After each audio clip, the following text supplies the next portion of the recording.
Hello students, welcome to the EPG Pathshala. I am Dr. Pradeep Behere, Scientist, Dairy Microbiology Division, National Dairy Research Institute, Karnal, Haryana. Today I am going to talk role of biotechnology in food processing under the paper Advances in Food Science and Technology. Now let us come towards the introduction of this module. Biotechnology is the use of living systems and organisms to develop or make useful products or any technological applications that uses biological systems, living organisms or derivatives thereof to make or modify product or processes for specific use. This is the definition given by the CBD. There is many more applications of biotechnology have been given. This biotechnology as applied to food processing to make use of microbial inoculants to enhance properties such as the taste, aroma, shelf life, texture and nutritional value of the foods. By using various biotechnological methods or tools, we can improve the overall acceptability of the product. Fermentation is one of the very important area of the biotechnology. Fermentation processing is also widely applied in the production of microbial cultures, enzymes, flavors, fragrances, food additives, and a range of other high value added products. Biotechnological developments have resulted in the widespread availability of low-cost rapid methods of identification when compared with the significant cost time requirements of the conventional techniques. One of the important aspect of biotechnology is the use of genetic engineering. Genetic engineering is the technique of removing, modifying or adding genes to a DNA molecules in order to change the information it contains. By changing this information, the genetic engineering changes the type or the amount of proteins an organism is capable of producing. Now friends, let us come to us the learning objective of this module. In this module, the objective is to study food biotechnology, to study role of biotechnology in foods, to study various biotechnological methods to identify or diagnose potentially important microorganisms, to study the application of biotechnology in milk, food and dairy products. Coming to the application of biotechnology in dairy sector, so we can categorize how the biotechnology can be useful in the dairy industry. So we can categorize the use of biotechnology in two different ways: dairy production and processing. Under the dairy production, the applications includes recombinant bovine oblique buffalo somatotrophin, recombinant vaccines, rumen manipulation, DNA fingerprinting and RFLP, PCR based diagnostics, especially in animal health care, embryo transfer technology, animal cloning, gene farming and transgenics. In processing, dairy processing especially, designing a milk through genetic engineering, genetically modified organisms, the starter cultures, mainly lactic acid bacteria, genetically modified foods, food grade biopreservatives, recombinant dairy enzymes of proteins, accelerated cheese ripening, probiotics, functional foods and nutraceuticals, dairy waste management and pollution control, gene probes and PCR based pathogen detections. So in the what it says, the biotechnological approaches can be employed for improving the productivity, economy, physicochemical and nutritional attributes of a wide range of food products. The genetic engineering is used in the production of drugs, human gene therapy, and the development of improved plants. For example, an insect protection gene, BT, has been inserted into several crops, corn, cotton, and potatoes, which give farmers new tools for integrated pest management. So, dear friends, now let us talk about the genetic manipulation of the starter cultures. So, starter cultures are the carefully selected group of microorganisms that are intentionally added to milk and milk products to bring a desirable fermentation. The desirable fermentation means, for example, the conversion of milk into dahi by use of lactic cultures. You can say it is a desirable fermentation. So there are number of organisms that comes under the starter culture group, that we can say Lactococcus, Lactobacillus, Streptococcus, Leuconostox, and there are number of good bacteria that comes under the starter culture categories. So now what is important in the starter culture? Starter cultures, when they grow, they perform their activity in terms of production of acid and production of flavor, which improves the value of the food product. However, many of the time these features or this activity are lost, or even if we want to modify certain activity of these organisms, we can incorporate certain genes which is the part of the genetic engineering. So in this case, what happened in starter cultures, there is a one molecule, DNA molecule, which is present. We call it as a plasmid. This plasmid is the extra chromosomal DNA, and which is having all types of traits, all type of properties or activities that which bacteria can perform in a positive way. So with the help of this genetic engineering, we can play with this plasmid. That means the useful properties we can transfer from one starter organism to another. So the useful properties are which one? These include lactose and citrate utilization, proteolytic activity, and there are many more activities that we can control with the genetic engineering. So that means we can modify the starter strain. One of the important aspect in the genetic manipulation is the use of plasmid. Plasmid integration vector can also be used to explore and help characterize chromosomal DNA from lactic acid bacteria. Indeed, proteinases and fast resistant determinants have been successfully integrated and stabilized in lactococcal chromosomes, where they are amenable to substantial amplification. The most of the work has been done on the lactococcal species, because these are the very simplest organism whose properties can be easily modified. So by use of genetic manipulation methods, we can not only modify the uh, production certain useful properties, but also we can improve the starter function performance, and also increase the certain the unavailable traits which are positive to the food industries.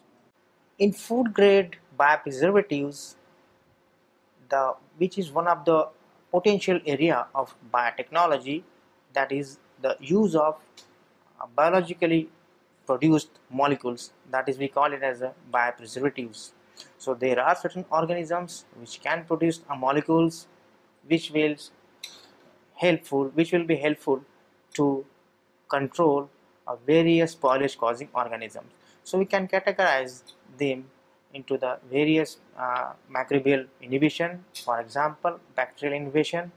In these, the suppression of spoilage on foodborne pathogens by lactic acid bacteria could be extremely beneficial to the human health and dairy industry, as these attributes can considerably improve the shelf life and safety of the fermented foods.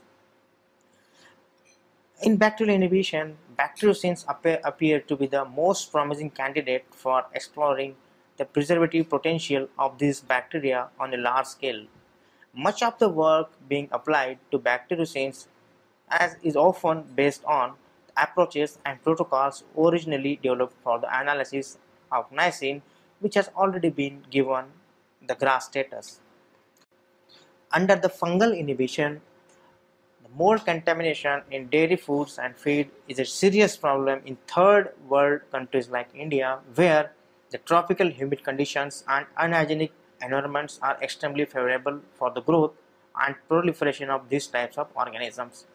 Mainly yeast and molds are found on the feed, and they can produce various types of toxin which can cause a potential threat to the humans, as these toxins are major damaging factor for the human system. Apart from causing serious spoilage problems in these commodities, many of the mold can produce various, as I said, various types of toxins. They can have a carcinogenic effect on the human health. Although the mold contamination is controlled by application of some chemical additives, there are serious concerns regarding the use of these unnatural additives in food chain, as many of the chemical contaminants, chemical preservatives, they are not allowed by the regulatory authorities. As a result, there is growing concern of use of certain naturally fungal protecting cultures, that means which can control the fungal spoilage or even the fungal species by producing certain metabolites. The example of which that there are certain molecules which can produce by certain lactobacilli, and which has been shown the antifungal or anti-mold or anti-yeast effect, which can subsequently uh, prevent the spoilage by these fungi. So now let us come about the dairy enzymes. Dairy industries requires large amount of rennet to produce cheese in bulk. Traditionally, rennet is procured from the cows, but there is a lot of concern about the use of calf rennet. So there are some ethical issues also, and some countries have banned the calf rennet. Due to this, there is always demand for the cheese production, but there is a lack of supply of the calf rennet. Due to the global imbalance between production of cheese and calf slaughter and worldwide shortage of calf rennet, exploration of alternative source of rennet was investigated. In certain countries like India, religious feeling has aggravated the need to rennet substitute. That means nowadays there is a chances of using the rennet from various sources. Rennet can be obtained from plant sources, animal sources, or even from the microbial sources. So among these, the rennet used from the microbial sources has got lot of attraction, because microbes are easy to handle, and the rennet produced by microbial species are of good quality. So the production levels are not very high in the producer organism, but their production is not cost effective for commercial exploitation. So by with the use of genetic engineering, enzymes are easier to produce than enzymes isolated from original sources and favored over chemically synthesized substances, because they do not create any products or of flavors in a foods. So this means that if you modify the microorganisms to produce the recombinant enzymes, that can give much better result. One of the examples is recombinant chymosin. Chymosin is also it's an enzyme that is called as rennet, which is generally used during the cheese making. In recombinant chymosin and other dairy enzymes, India's cheese industry is expanding rapidly, and hence the demand for calf rennets or its substitute is also showing a phenomenal increase. However, in India, the cheese made with the help of calf rennet is not acceptable to the large sector of consumers due to the religious sentiments.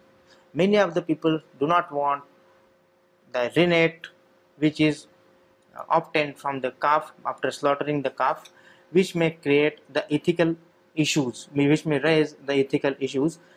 Hence, for the large scale production of uh, rennet enzyme, so people have used biotechnological tool or genetic engineering to produce higher quantity of rennet.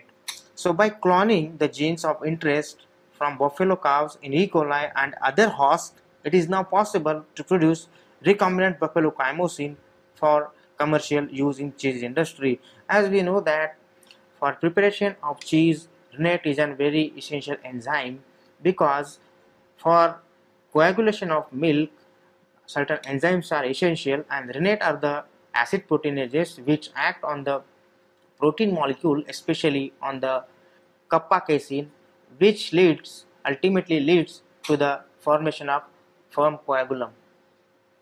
The DNA of calf chymosin has been successfully cloned into yeast.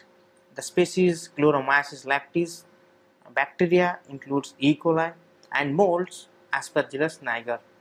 The treatment of milk with the galactosidase results in the hydrolysis of lactose, therefore making it digestible by lactose intolerant people. As we know that the people, those who are lactose intolerant, they cannot utilize lactose, and as a result they cannot digest the milk, and the milk will as such pass through the system. So people with lactose intolerant will have more problem. So for this reason people are using various type of supplements where the lactose can be easily absorbed or utilized. So alternatively there are the biotechnological tools by which we can use the enzyme beta galactosidase, which can produce by the biotechnological techniques from certain microbial cultures like yeast, for example Chloromyces lactis and Chloromyces maxicinus, and molds such as Aspergillus niger and Aspergillus oryzae. Another use of biotechnology that proteases and lipases can be used in the cheese industry for flavor development, whereas the beta galactosidase can find application in the production of lactose-free milk intended for lactose intolerant patients. In accelerated cheese ripening, so we know the problem of cheese ripening, it takes longer time. The time requires for ripening or maturation of cheese varies from 3 months to 1 year. So this is a huge time which not only takes the time but also involves a lot of cost, which will create burden on the manufacturer. Alternatively, with the use of certain biotechnological tools, we can manufacture or produce a genetically engineered enzymes which further can increase or shorten the cheese ripening time. Modified or genetically tailored microorganisms and enzymes are now being used for enhancing flavor production in cheese, especially lipases, which have a major role in flavor generation. So lipases can be incorporated in the cheese, where we can again improve the flavor at the lesser time. Enzyme addition is now one of the few preferred methods of accelerated ripening of cheese. Enzymes can be incorporated in the cheese in different forms like immobilized or encapsulated, where we can produce the product in a quick time with uniformity. Nowadays, these approaches are being adopted so that the cheese can be produced in a controlled manner at faster rate. Now, in the rapid detection of food pathogens, we know that high-risk food pathogens such as E. coli O157H7, Listeria monocytogenes, Salmonella shigella, etc., which can gain access into the food due to the mishandling during the production and processing. There are always risk when you are mishandling the product or processes. This kind of pathogens can come into the food chain or food product and may cause a serious health hazard to the human being. There are various methods, including conventional one, which can be useful to diagnose this kind of food pathogens, but these methods are laborious, lengthy and tedious. They do not serve any useful purpose to the dairy industry, as by the time results are available, the concerned food lot is already sold in the market, and hence no follow-up action is possible to avoid the possible outbreak of diseases associated with such a food pathogen. So there is need to develop a simple or fast innovative techniques for rapid detection of pathogens in dairy foods. So there are various types of, nowadays various approaches are available by which we can diagnose the pathogens which are very dangerous even in a within a 30 minutes or 40 minutes. So under the PCR based detection of food pathogens, so we know that under the various molecular techniques, PCR is the simplest of all. The crucial features of this method involve sample preparation, especially a food sample we can take. That food sample is we have to culture, and then we can isolate a particularly target DNA, where in this PCR method there is high reproducibility and greater efficiency. So construction of the actual PCR assays requires nucleotide sequences information and knowledge about the chosen target gene to guarantee maximum specificity and sensitivity. By using different formats of PCR, it is now possible to simultaneously detect more than one food pathogens in the food. For example, if the E. coli, S. aureus, or Salmonella are present in the food system, it is possible to diagnose all these three by using a single PCR. PCR-based detection of food pathogens has completely revolutionized the area of diagnostic, as the results are available in less than 24 hours to enable the food processing unit. So as we know that many of the conventional method takes more than 48 hours or even 5 days, 6 days, up to 10 days to diagnose most dangerous pathogens. The PCR based methods are very simple and easier and even faster that can give results in a day. Now let us come to the RAPD technique. It is called as a randomly amplified polymorphic DNA. In this RAPD assay, also referred to as arbitrary primed PCR, patterns are generated by the application of random DNA segments with a single shot. They are typically a 10 base pair nucleotide primers of arbitrary nucleotide sequence.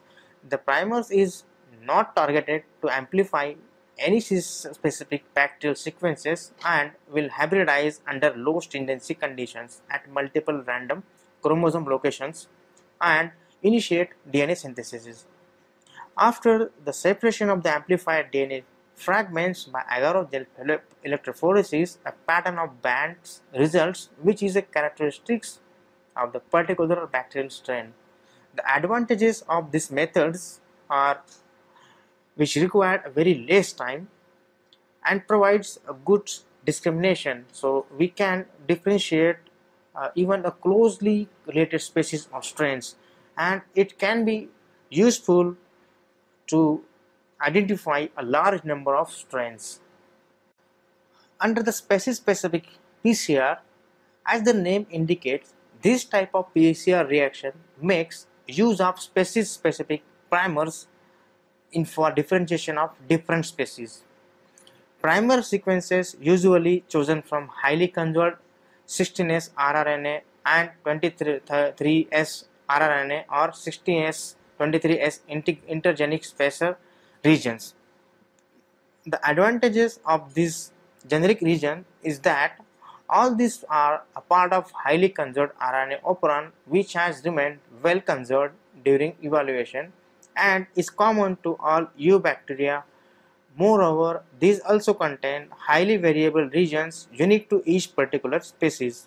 So this means that these regions are highly conserved and which may not find in other species. So all these primers are being used for the identification of different microbial species.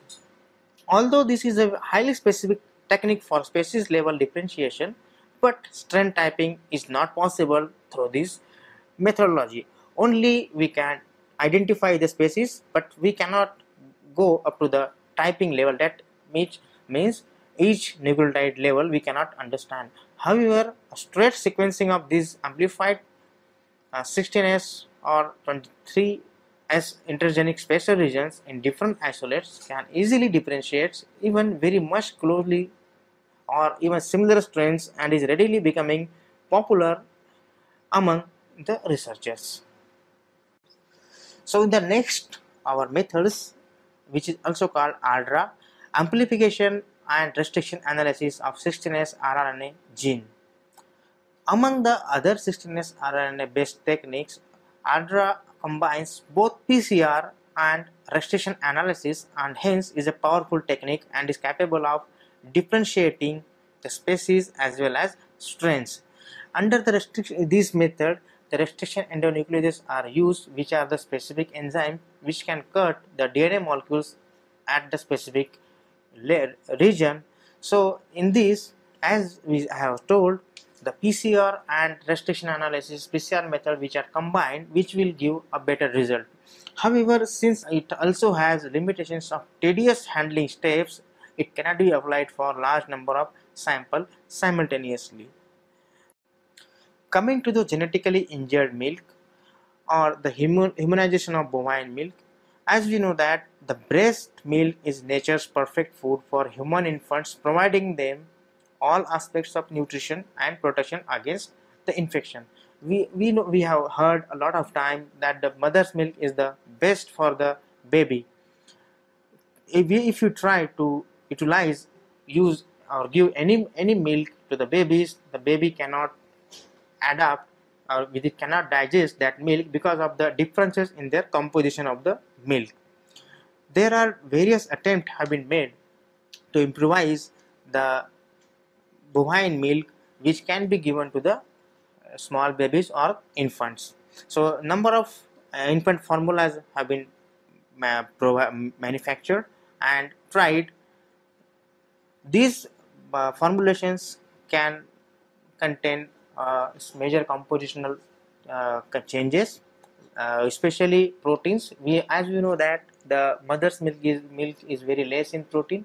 So if we give a more amount of protein in the bovine milk, that baby cannot digest the milk. So for this reason, we have to manipulate the protein quantity or composition. We have to lower down the protein composition, which can be easily digested by the infant or baby. In this regard, even people have tried to change various proteins or their enzymes. The composition of these infant formulations can be also improved if the proteins contained therein more closely resemble those of human milk. It is now possible to add the human lactoferrin or lysozyme to the bovine milk by genetic engineering to produce new functional foods. There is always possibility of incorporating many number of proteins or enzymes with the help of biotechnological tools, which will not only improve the value of the product, but also it will be very helpful for the baby's growth. The shelf life of such product is also expected to be very high due to the antimicrobial activity of these proteins. As we know that lactoferrin, or just to cite an example, lactoferrin, which is an enzyme which have shown anti-microbial effect, because lactoferrin is an enzyme which bind to the iron, and we know that there are number of organisms which requires iron for their growth, and if this enzyme binds the iron, the free iron is not available for the microbial activity, and as a result the microorganisms get inhibited. The goal of the dairy industry has been to create an efficient, healthy cow buffalo that can serve all the needs of the industry. Genetic engineering offers the opportunity for a paradigm shift, a reshaping of the industries from the producers to the processing plants. Dairy producers have the opportunity to choose to produce high protein milk destined for cheese manufacture that have accelerated curd clotting time, milk containing nutraceuticals, orally administered biologicals that provide health benefits or replacement for infant formula. Such a scenario would be a radically change for the dairy industry. There is now a little doubt that the products of the genetic engineering will become a part of the dairy industry in the upcoming days. Now coming to the modified milk in transgenic dairy cattle have only one copy of the genes that encode alpha S1 oblique S2, beta and kappa casein proteins, and out of the four caseins, kappa and beta are the most important. We also know that the kappa and beta casein are very important as far as cheese making is concerned. So in this case also, these two genes, two proteins are very important. Increased milk casein content reduces the size of the mast resulting in improving the heat stability. Heat stability has been correlated with the kappa casein. Beta caseins are the highly phosphorylated and bind to the calcium phosphate, thus influencing the milk calcium levels.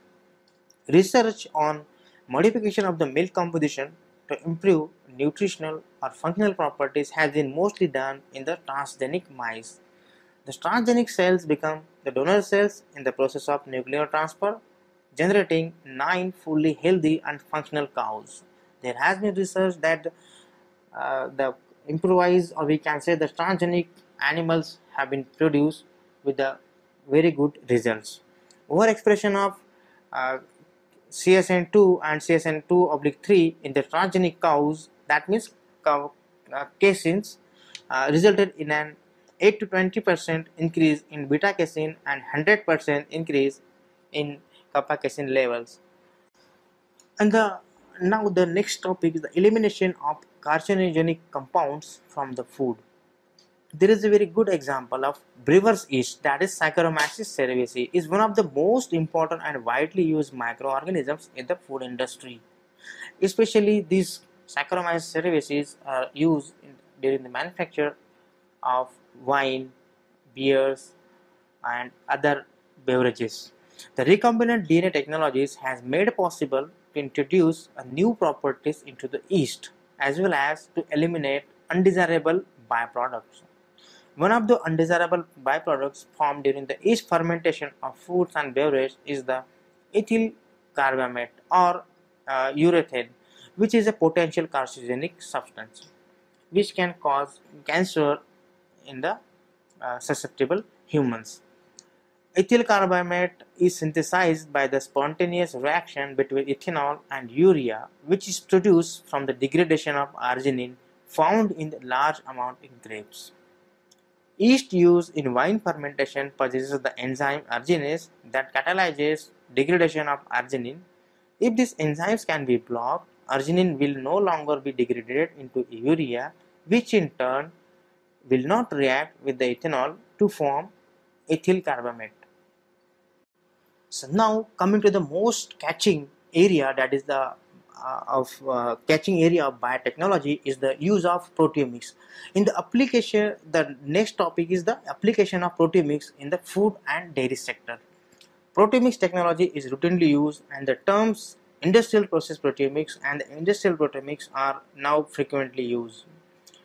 Proteomics are the tool, or is the tool which is used to identify various types of proteins which are produced during the process. For example, certain proteins are produced during the microbial growth or fermentation. That proteins we can even quantify and identify by the use of proteomics techniques. So what proteomics techniques? So there are a set of steps or set of procedures are involved to identify a particular proteins. So proteomics, which include the use of gel electrophoresis, then there are non-gel electrophoresis approaches which will not require uh, agar gel electrophoresis, and without agar gel electrophoresis we can identify the particular proteins.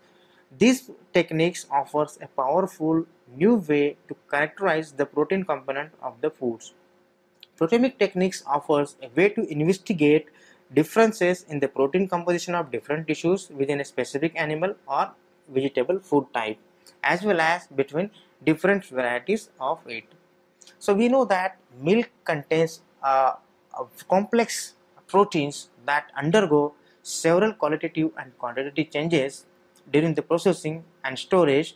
So we can identify various types of proteins by using proteomics techniques. So there are various tools in that, or various approaches we can use under the proteomics. We can say that that is shotgun approach, or we can say directly we can go for the uh, identifying the spectra of the particular protein. In the last years, there is a dramatic uh, increase in the use of such a powerful or some most sophisticated techniques. uh, Among these, the proteomics has got much attention because of the it's a dynamic, because this technique is very dynamic and gives a very robust, it's a robust and gives very accurate result, and it has been successfully used in the milk and food system. So now students, you must have understood the role of biotechnology in the food industry.